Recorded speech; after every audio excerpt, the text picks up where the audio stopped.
Okay, now I've gotten my forest floor stuff down here. I got fallen trees, logs, and leaves, fallen leaves, which are crushed up leaves. These trunks and everything are roots, pieces of root, which, let me show you one I got right here. I pull this out. You know, my wife weeds a garden, and this is what I end up with. Some good stuff here. I mean, you can take these things too, and you can turn them into trees, dead trees. But I've done that, and then of course I've added dirt to areas here, along with stones. I have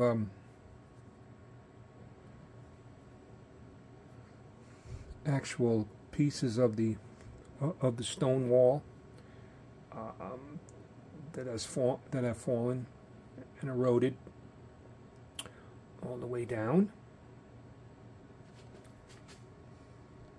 Obviously, I still need the fallen trees and leaves up above there.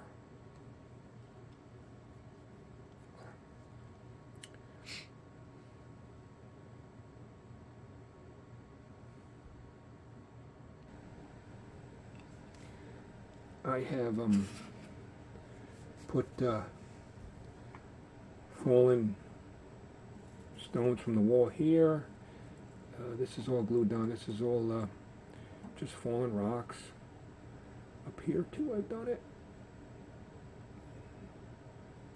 I mean, Mother Nature has a lot of things out there. If you pick up dirt from different areas and stones, and you just sift everything, and you come up with really good looking stuff.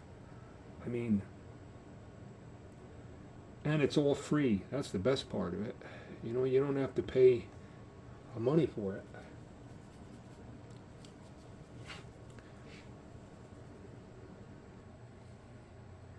I've completed my rocks over to here. Ground cover. Here's my wall. And my wall basically ends right there. And actually, all the way over here. Actually kicks around the corner over here and right there. It kicks around the corner. There, and of course we got the rock wall heading that way, and some more rock faces there all the way down. What I'm doing is building another retaining wall on the opposite side of the main line. This is going to be a wet area here. Not necessarily, it's not going to be a lake, it's going to be a small pond here. And what I've done here is, once I put these in, I have added some sculpted mold here and painted it, and this is going to represent the second track that was pulled up, and now it's a service road for track crews. But I have used basically the same rock mold here.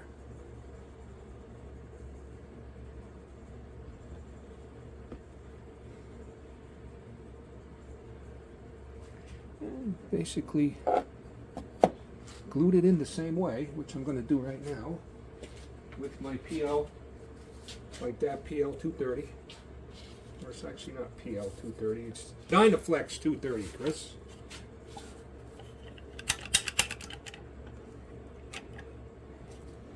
And we basically do that right there.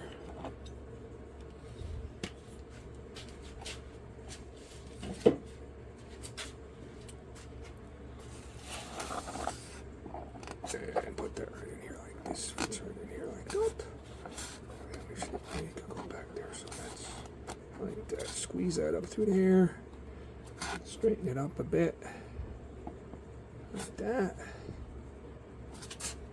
Let that dry like that. And there is my retaining wall right there. And of course, as we go farther, the wall ends, and we have sort of a riverbank here. This here are rock molds from Woodland Scenics here, and this is Sculpt-A-Mold here that I have used a technique I got from one of Boomer dioramas, where you just push it off like that to make the sort of eroded dirt and rock area here. It's because basically this is just not a retaining wall, but just a bank, more or less.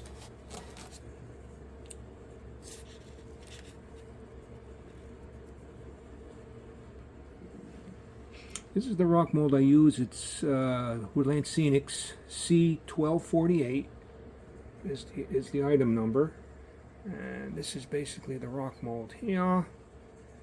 And what you end up with is, you know, when you pull these out of here, I've got this one is cut in half here, but this is what you basically end up with here. Is this actually it goes like, I'm sorry here. Trying to, I've already cut these in half once. Okay. And then what I do, now I cut these with my bandsaw. It cuts through the lightweight hydrocal pretty easily. It doesn't really dull your blade either. So, but then I cut these down in even smaller pieces, like here, this, and then now. These have all already been painted and washed with my basic wash colors. I got the basic rock color, the darker brown color, and then I do a black wash, and then I do a rusty colored wash on these. And then of course we end up over here with this.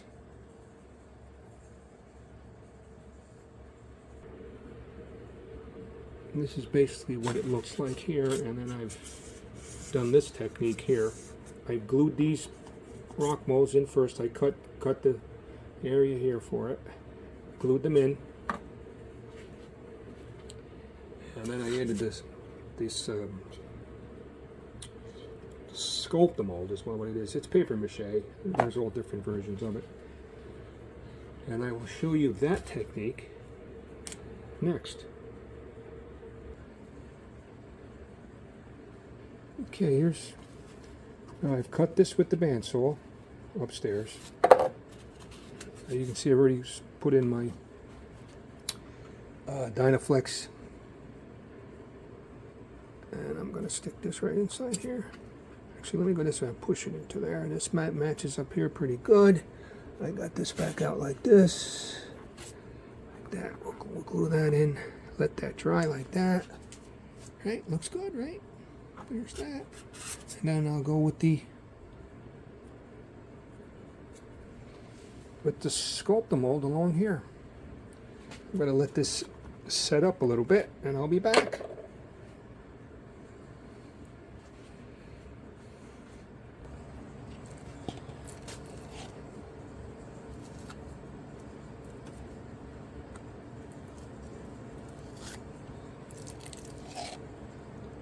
Alrighty, got the Sculpt-A-Mold here. Put this on like this. I'm going to build this up here. I suggest that you watch Boomer's building a riverbed, modeling a riverbed part 2, I believe his video is called. It has his technique in it. Which I am basically copying from him. So I'm gonna just put this here. He's using his hands. I guess I could. It'd be a lot easier to use your hands to do this, I think. Yeah. This here like this.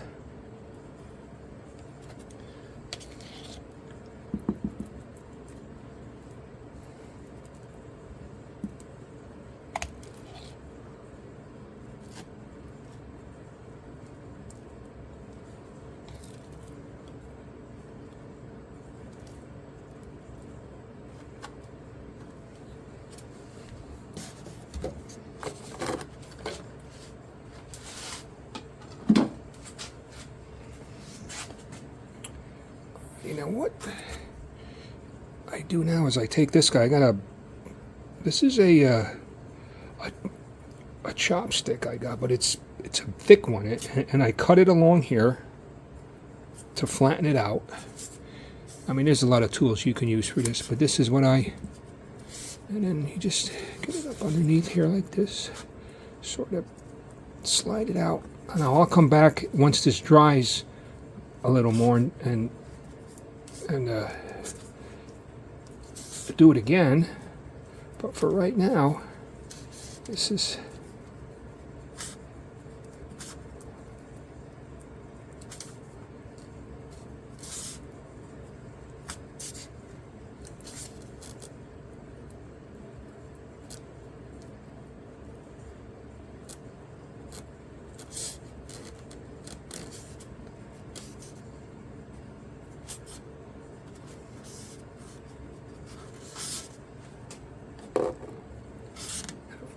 of course, over here is what it looks like once it's done, and I've actually hit this a few times under here. It's sort of hardening up now. As it hardens up, it's more, you can pull all those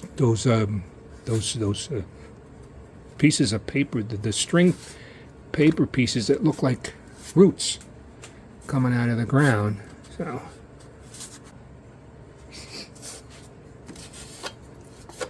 And that's basically the technique. And then let me come back once this dries up a little bit, and I'll show you what I mean about how it gets, and then you can get this effect over here once this dries up a little bit. All right, now this is dried a little bit here, so now I'm gonna just hold it and pull it off like that. Push it down, hold it and pull it off like that right there.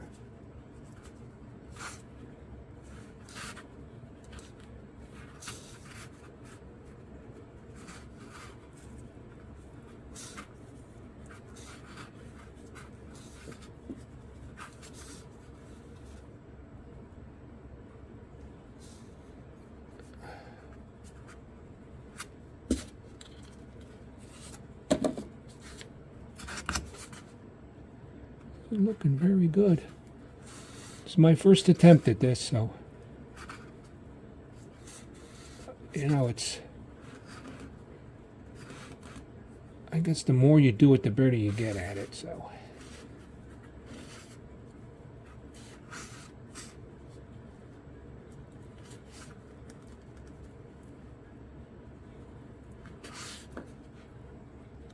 kick it over this way a little bit so you can see better.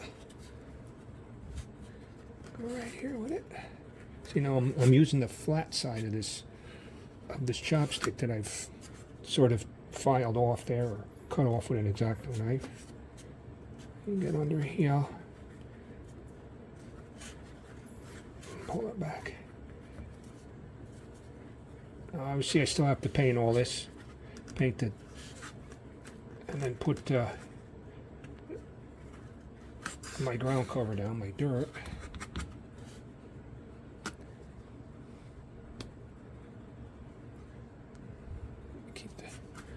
Up under here, underneath there like that. Up under here like this. Oops. See, sometimes you gotta work at it here.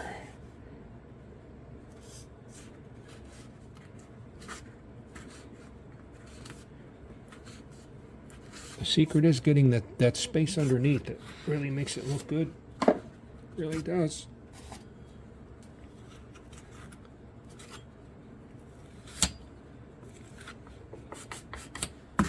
And this, of course, here is going to be a wetland or a pond.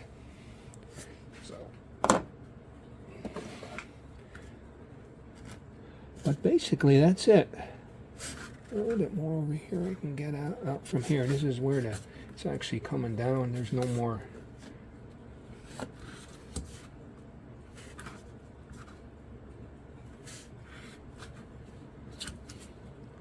But you see that it's looking good, right?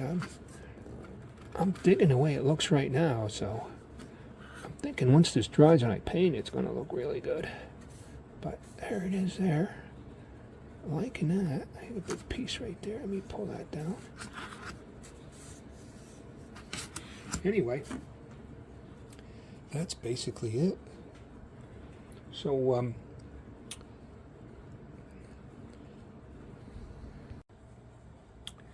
right, well, it's a day later, and this is looking good, but it isn't dry yet. It's still wet.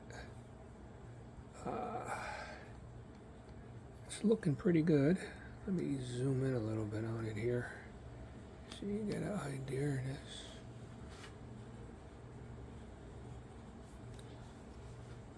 I gotta wait for it to dry before I can do any more with that.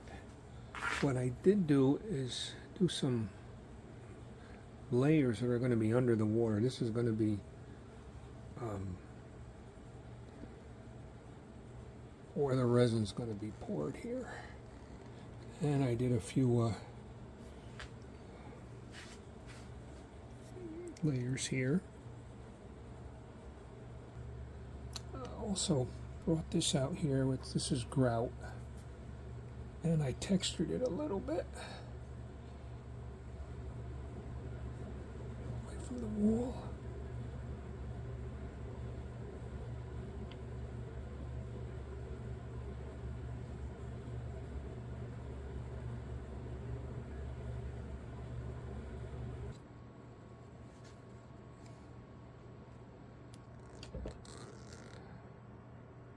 This is my river bed right here,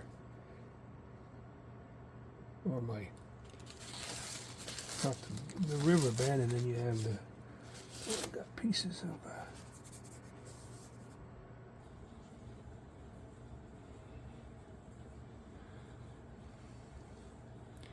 and I've also put some more styrofoam over here to bring the wetland or pond, whatever this is going to represent, out. So I got that there, and I really can't do much more until this right here dries for me. So I guess I'm going to end part 4 right here. I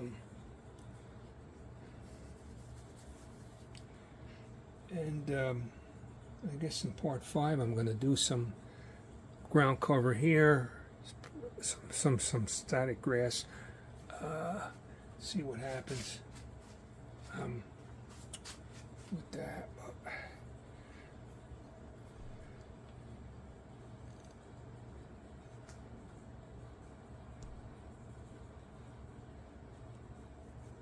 so far it's coming along good. So thanks for watching, and we'll see you on part 5.